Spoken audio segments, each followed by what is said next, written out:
Bueno, Eder, zorionak garaipena laukiz udalsari honetan, etxean garaipena lortu duzu, zu getxostarra izan da, eta gainera taldearen sentsazio bikainak aldarrikatu dituzu, pasaren astean Iñakirekin iragazi, eta gaur zurekin, supongo gaurkoa bikain jundala.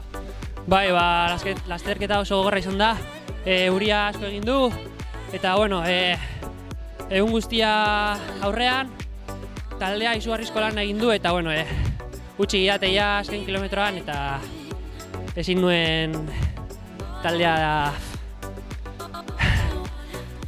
Azken txampan, azken metroetan harrapatu dezue aurretik zijoan bikotea, ez?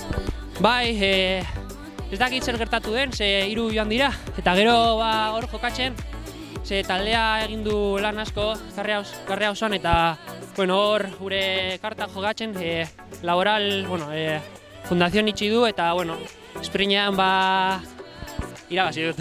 Sprintean nola junda? Bueno, oso zaila, ze azken metroetan itxi didate, gero ez dakit ikusi dute pasatzeko, eta bueno, irabazi dut. Zorionak. Eskerrik asko.